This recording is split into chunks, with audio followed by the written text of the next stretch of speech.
Class 11th का biology. तो चलिए देखते हैं। 11th का क्लास स्टार्ट हो गया है बायोलॉजी का। उसी में हम लोग देखेंगे। तो जीव विज्ञान सब्जेक्ट है। जीव विज्ञान का क्लास जो है कि इसी टाइम पर चलेगा, तो आप लोग इसी टाइम पर आइएगा। तो ज़्यादा भी आप देख सकते हैं, तो रिकॉर्डेड क्लास रहेगा। तो जीव विज्ञान में क्लास 11th में पहला चैप्टर जो है, फर्स्ट चैप्टर जो है वो जो कि है जीव जगत से।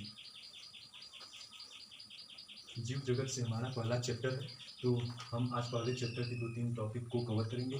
तो चलिए स्टार्ट करते हैं। तो पहले हम लोग चैप्टर के बारे में समझना होगा हम लोग को, जीव जगत है क्या। तो इसके बारे में हम आपको समझा देते हैं। जैसे जीव हो गया, फिर प्लस जगत, यानी कि जीवों का जगत, जीवों का जगत जीव जगत कहलाता है।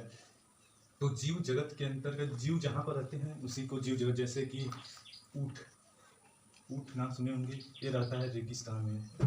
रेगिस्तान, ये रेगिस्तान में रहता है। तो ऊँट का जगत क्या हो गया, रेगिस्तान। यानी ऊँट जीव है, इसका जगत जो है रेगिस्तान, ऊँट का जगत हो गया। जैसे मछली हो गई, मछली का जगत जो कि होता है जल। मछली का जगत है जल, मछली जीव है, इसका जगत जल है। इसी तरीके से जीव जगत, पहले चैप्टर पढ़ने से पहले उसका अर्थ क्या है वो हम लोग को समझना होगा। जैसे जो जीव जहाँ रहता है उसको हम लोग उसका जगत कहते हैं। तो चलिए अब इसके चैप्टर का हम लोग उसको समझ लिए। अब इसके अंतर्गत क्या टॉपिक है उसको हम लोग समझेंगे। तो जीव जगत के अंतर्गत पहला टॉपिक हम लोग का है जीव। जीव है, यानी जीव जगत के अंतर्गत हमारा पहला टॉपिक जीव है।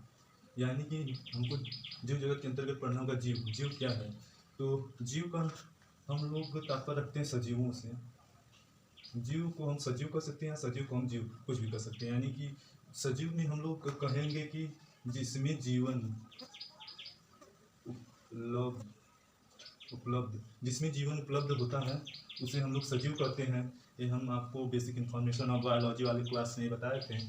तो जीव सजीव, अब इसको हम लोग समझने के लिए पढ़ेंगे कि जीव सजीव क्या होते हैं, सजीव निर्जीव क्या होते हैं। इसके अंतर्गत बेसिक जो अंतर है वो उसको भी हम लोग को समझना होगा। तो चलिए देखते हैं। जीव, इसका अंतर हम आपको उस बेसिक इन्फॉर्मेशन ऑफ बायोलॉजी वाले क्लास पार्ट फर्स्ट सेकेंड में बताए हैं, उसको आप देख सकते हैं। अब हम रिमाइंड भी करा देते हैं सजीव निर्जीव क्या है।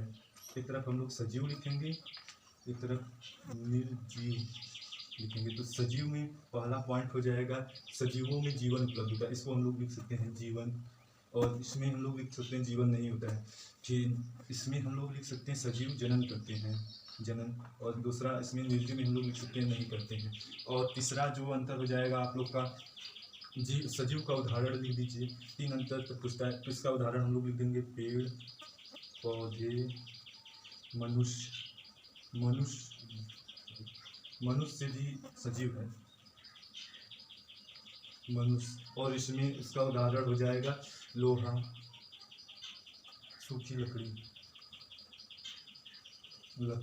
ये भी इसमें आ जाएगा निर्जीव भी। इस तरीके से आप सजीव निर्जीव में अंतर करने को देगा तो आप लोग इस तरीके से एक लिखेंगे, एक में लिख देंगे नहीं होता नहीं। इसी तरीके से सजीव निर्जीव में आप अंतर कर सकते हैं। अब इसमें हम लोग जैसे जो आपके चैप्टर में है जीव सजीव, यानी इसमें हम लोग को एक टॉपिक पढ़ना होगा, ये पढ़ना होगा, यानी कि जीवन पाया जाता है। जो इसका यानी अंतर आप इसमें बताए हैं उसको आप लोग को पढ़ना होगा। तो चलिए एक एक करके हम लोग पढ़ते हैं। जीवन, पहले हम लोग जीवन जो इसका पॉइंट था उसको देखेंगे। जीवन, जीवन क्या है, ये हेडिंग हो गया जीवन। जीवन यानी जो सजीव जीवों को जीने के लिए श्वसन, जल, भोजन, खाद्य पदार्थ, इसी प्रकार की जो उपलब्धियां यानी आवश्यकताएं होती है पदार्थ की, जिससे जीव जीवित रहते हैं उसे हम लोग जीवन कहते हैं। लाइफ, यानी कि लाइफ जो है, लाइफ जो है जीवन, यानी जीवन जीने के लिए, जीवन जो है जीने के लिए, लाइफ जीने के लिए क्या क्या आवश्यक है।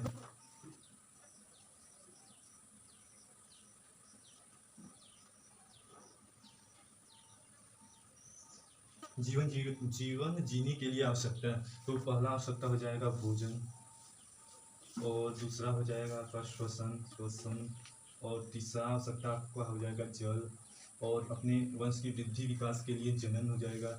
ये 3-4 आवश्यकता होती हैं जीवन जीने के लिए। आवश्यकता भोजन, श्वसन, जल और जनन, ये सब आवश्यकताएं होती हैं जीवन। जीवन को डिफाइन करना बहुत मुश्किल है, इसीलिए विज्ञान भी कहती है कि जैसे जो आवश्यकता होती है उसी को करते हुए जीव अपना जीवन यापन करते हैं। तो इस तरीके से हमारा पहला पॉइंट जो जीवन है वो कंप्लीट हो गया। अगला पॉइंट जो है कि वो है जनन। जनन के लिए हम लोग चलिए देखते हैं।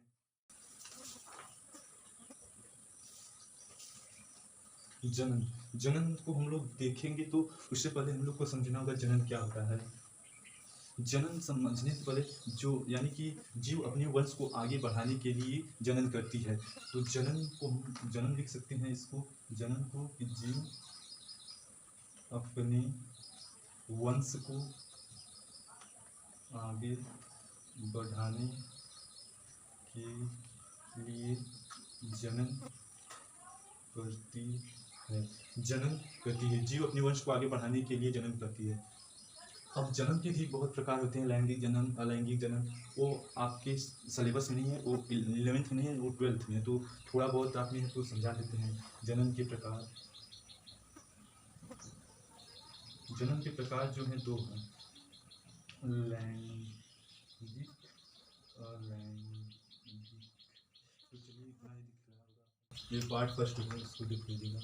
पार्ट फर्स्ट यानी लेक्चर फर्स्ट है। अब चलिए आगे हम लोग देखते हैं लैंगिक और लैंगिक, लैंगिक अलैंगिक। तो इसको हम लोग समझेंगे लैंगिक क्या है, अलैंगिक क्या है। यानी इसमें जन्म